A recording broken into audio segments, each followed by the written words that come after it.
Hey everybody. So it's time to start thinking about the new year, right? That's what everybody says. You got to start thinking about the new year. Got to start thinking about resolutions and how we're going to make ourselves better in the coming year.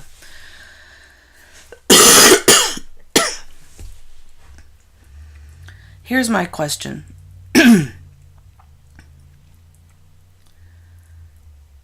Or here's my statement about that. I don't believe in New Year's resolutions at all. They rarely happen, or people rarely stick to them. And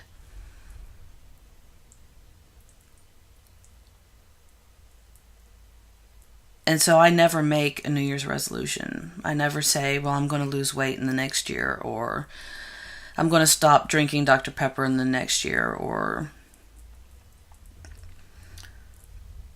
blah, blah, blah kind of thing.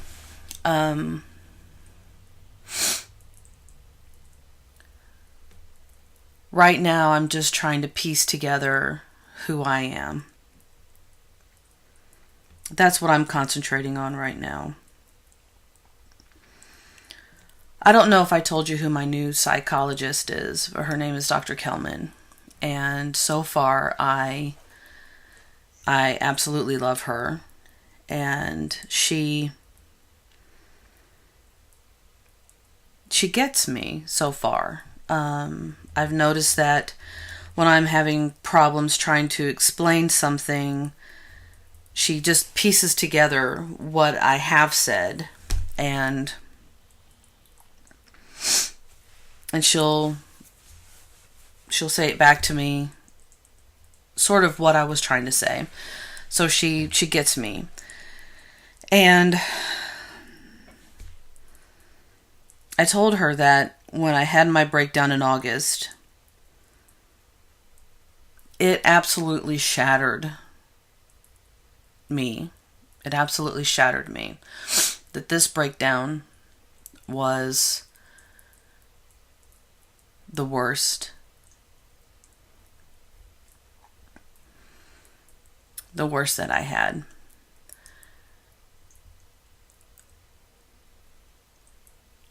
So I guess it's not a resolution so much as it is a goal for the next year, is just trying to put myself back together. And I don't know who that person's going to be when I'm done.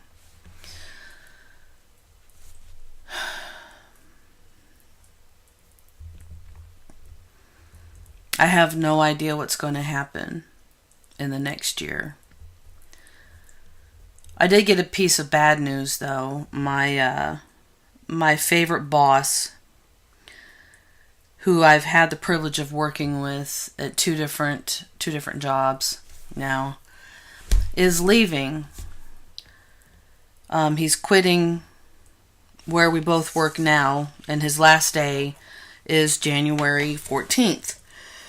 I don't see my psychiatrist until the 17th, which means that he's going to be leaving before I even know if I'm going to be able to return to work. And I don't have the opportunity to tell him how amazing it has been working for him. That I've never had a boss so understanding of people as he understands people. He never judged me. Never. Not one time. I've never had a boss not do that. He never judged me. He never doubted me. He never questioned me. If I told him that I needed a couple of days off, he said, okay. If I called in sick just because I just was not feeling able to be at work, he understood, and he never judged me. When I had the breakdown, and I would email him the different times that I said, well, I'm going to try to come back to work this day. We'll see what my doctor has to say. And when I would see my doctor and I wasn't released to go back, and I would have to break the news to him, he never said, well, we're going to need to know something soon. We're going to need something concrete soon. He never said that. He always said, we're fine here. You just take care of yourself. You get better. You concentrate on getting better. Don't worry about work. We're fine here.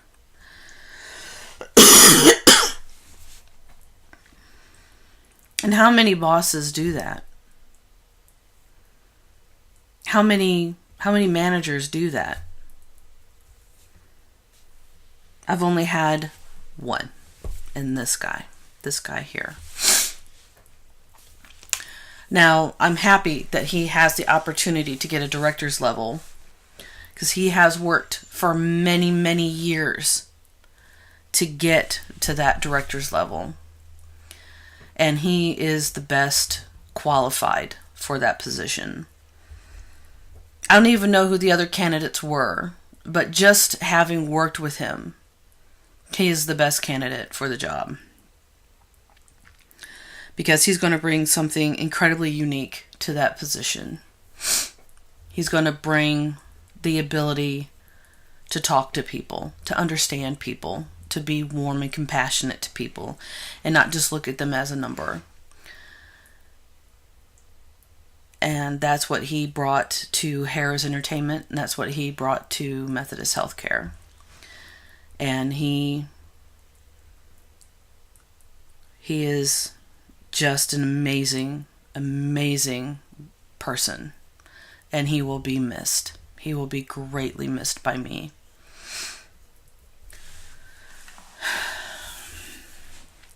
I have been feeling very down since I got the email from my mom on the 15th. I think I mentioned that. And it just, I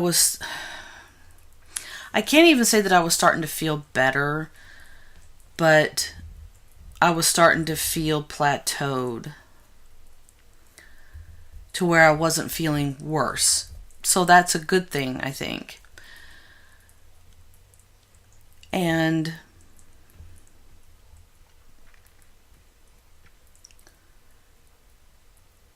then I got that email, and I have just been down, just so depressed. And I've had 2 suicidal thoughts. No plans, mind you. No plans to follow through. But I've had 2 suicidal thoughts. And I'm considering going back into the facility for maybe a couple more weeks. But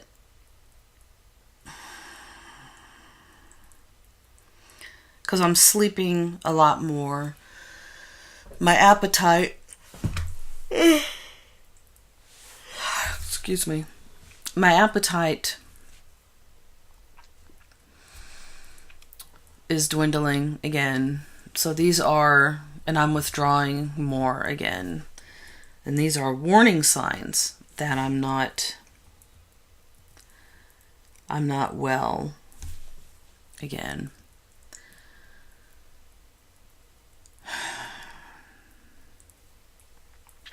So I'm debating on what to do with that. The medication is not working anymore. I'm on 20 milligrams of Lexapro once a day. I'm on 200 milligrams Tegretol twice a day. And PRN, or as needed, hydroxyzine, pamoate. And I also have a few Xanax left. And the Xanax is the one that actually seems to do something. I just feel relaxed when I take it. So I'm wondering if I should take Ativan and drop everything else But I don't think that my doctor is going to go for that because she's trying to stabilize me so that I can return to work. And I'm not getting there. I'm just not getting there. And it's starting to piss me off, man. It's just starting to really wear on me. I don't even know where I'm going or what I'm doing. Melissa and I have agreed that I'm going to work where I'm at now for at least the next year until I get a few more classes done towards being a social worker. And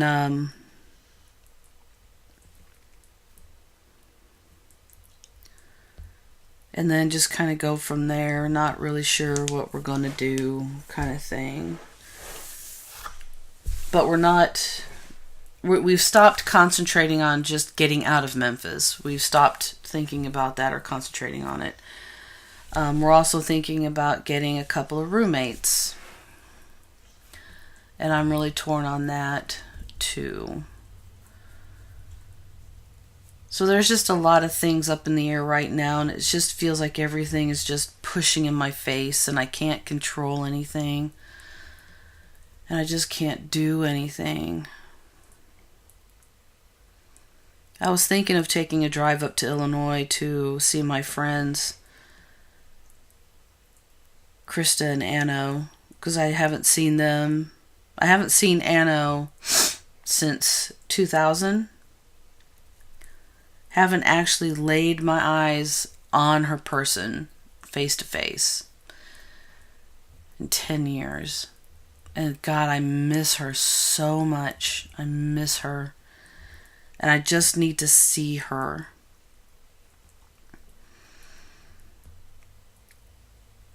And my friend Krista,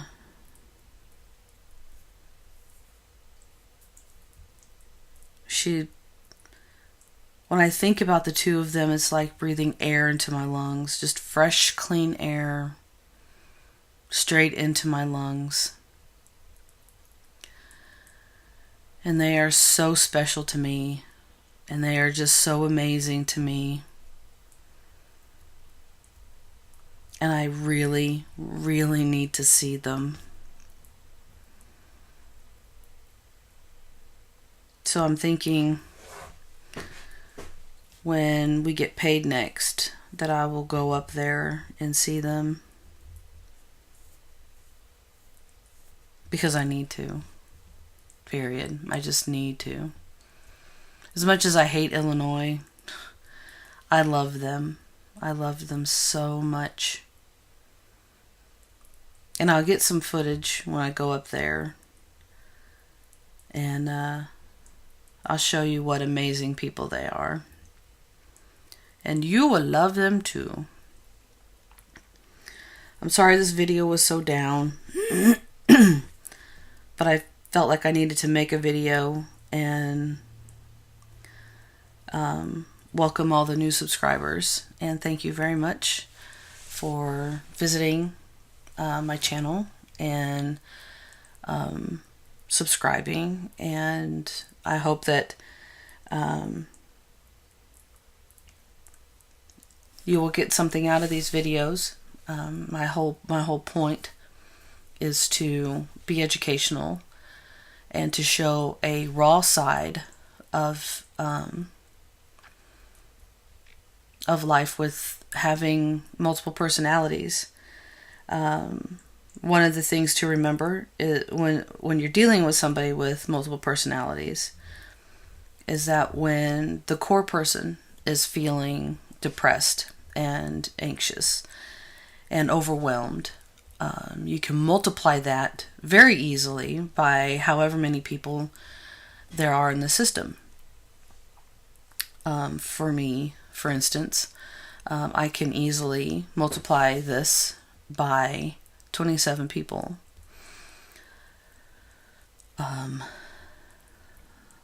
So it's not just me that has to feel this.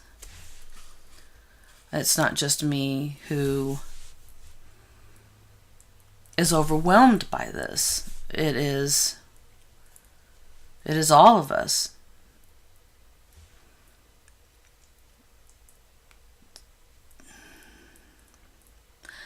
I'm going to do a video pretty soon on agoraphobia and social anxiety.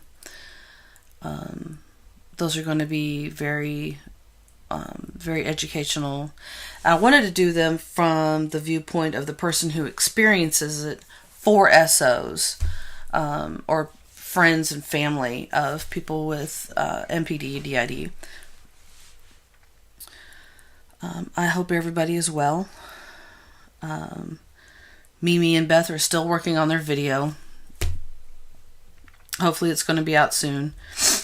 I think the way they're doing it is going to be very, very humorous and very fun.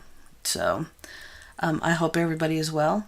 I hope everybody had a great holiday, and I hope everybody has a good New Year's.